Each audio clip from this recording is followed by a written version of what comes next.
Hello, everybody. Welcome to Late Night Football. Welcome to a match reaction show. It's finished. Real Madrid 2, Getafe 1. Real Madrid stole it at the end. I think you could say in some ways because Getafe must be so disappointed with how that game ended. But ultimately, even though I say that Real Madrid stole it, I think they deserve to win as well. I think the stole in the sense that probably that goal they could have done better on that goal, on that second goal. But that being said, I think Real Madrid on the balance of played really were the better team and they did very well. You could say that Getafe came in with the game plan. I mean, the game plan was simple, was to try and frustrate Real Madrid for as long as they could to get 3 points or a point, whatever they could get from that game. Really, the goal was to do that. And I think for the first half, I feel like they executed it brilliantly because Real Madrid were rattled. They were rattled completely throughout that first half. They didn't know what to do, how to counter whatever Getafe were throwing at them, how to actually counter what Getafe were doing to them in terms of the shithousery, in terms of the physicality. They absolutely had no answer. And you could see Carvajal getting frustrated. You could see Modric getting frustrated, which never really happens. You saw Rudiger getting frustrated as well. So players were getting frustrated.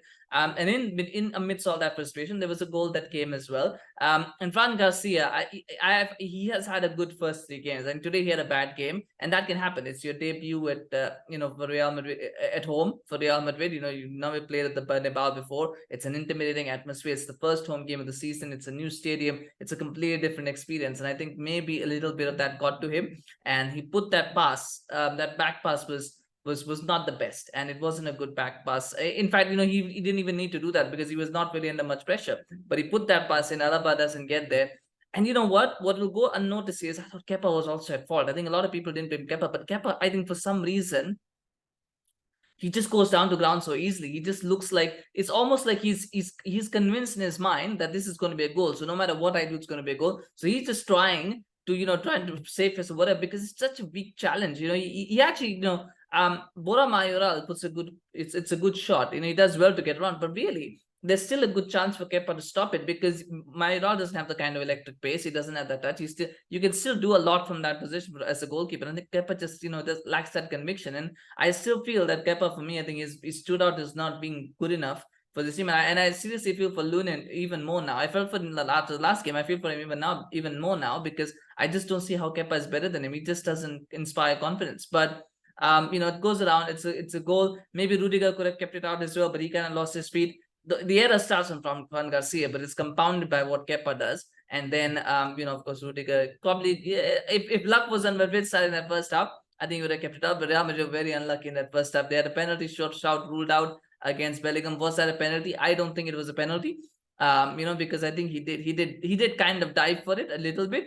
As he was going down. So I can understand why that was overturned. Again, it's rare to see those kind of decisions overturned. But that being said, I think that was the right decision that it was overturned.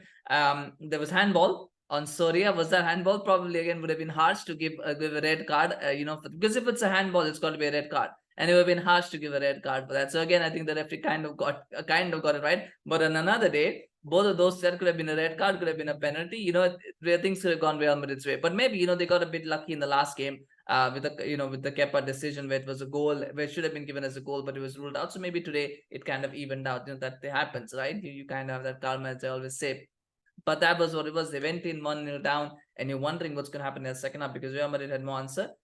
But they had an answer of the bench. I mean, Toni Kroos came off the bench. And I think he changed that game completely. I think credit to Ancelotti because a lot of the subs that he made were on point and they worked out very well. Even Brahim Diaz did very well. But I thought Toni Kroos coming on was a game changer because immediately.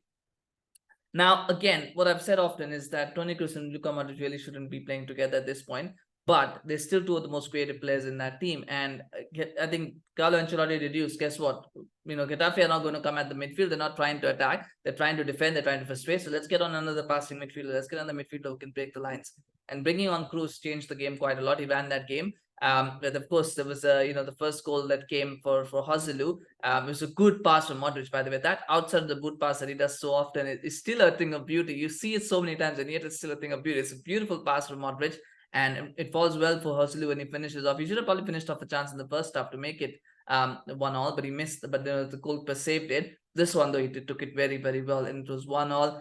Check for offside, check for handball. I don't think either of them, warranted that, but it was 1-1.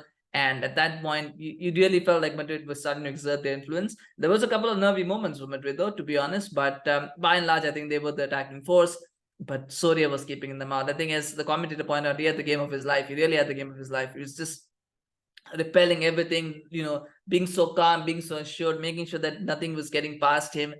But as it so happens, sometimes you have a good performance, you have a great performance, but you make one error as a goalkeeper and you get punished for that. And that's what happened. He got punished for it.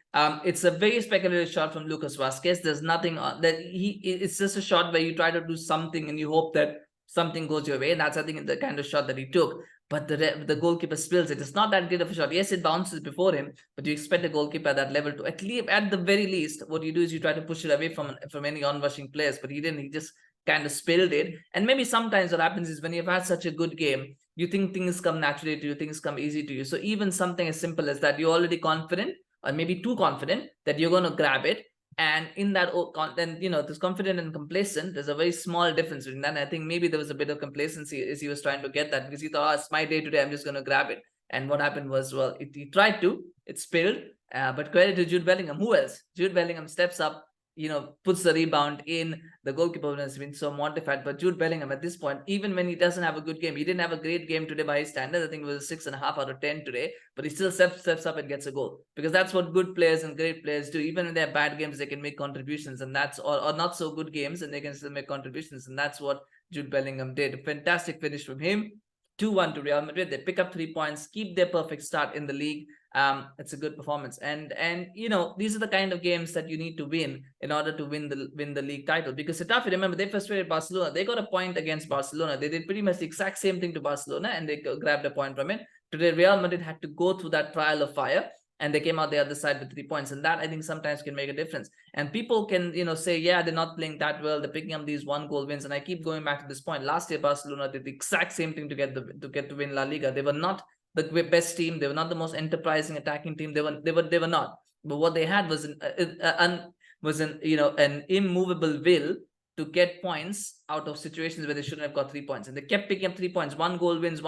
They kept picking up 3 points. And, eventually you win just by picking up 3 points. That's all you need to do in the league. And that's what they're doing. It might not be enough to win the Champions League, but that's a different conversation. But in the league, I think that it will work as long as it works, and it worked today. And don't forget, there were so many injuries. I mean, Vinicius was out. I think that was a big miss today. I do think Vinicius, instead of Joselu, gives Real Madrid a very different dimension. Joselu got a goal today, and he tried very hard today, but you can just see the difference in how they play with Vinicius versus Joselu.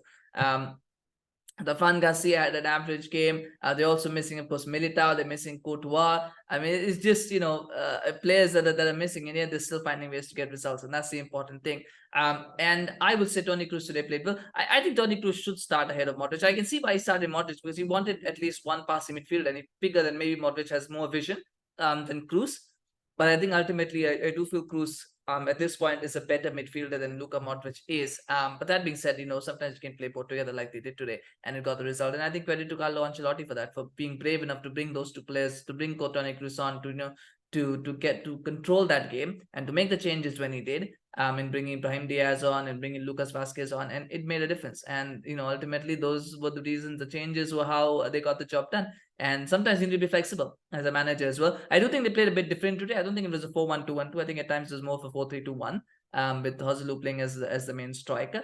I'm not sure if that's something that they're gonna try and persist. So they're gonna go back to the 4-1-2-1-2, because I think I do think that I'm not sure what the best formation for Real Madrid is, to be honest. So I think it will be a game-by-game basis on what they feel works, because that's how Ancelotti is. But I do feel that they'll be praying and hoping that Vinicius comes back soon enough, because it's just a different team with him. But that being said, 3 points for Real Madrid. That is the most important thing. That is the thing that matters. And they've got the result, and it puts pressure on Barcelona to go and win tomorrow. And hopefully they will do that. But we'll have an exciting La Liga title race this time around. So everybody's, we all want that, right? As fans, we want to see exciting title races. We're not going to get that in a lot of places. I think La Liga probably will have it. Maybe Serie A will have that. I don't think France, Germany, or at least for now, it feels like maybe Germany might have it with Leverkusen, but we'll have to wait and see. But France and England are definitely not going to have exciting title races. So there's very few places where you can get it, especially in the top leagues. But let's hope for that. But anyway, man of the match, I think it's got to be Toni Kroos.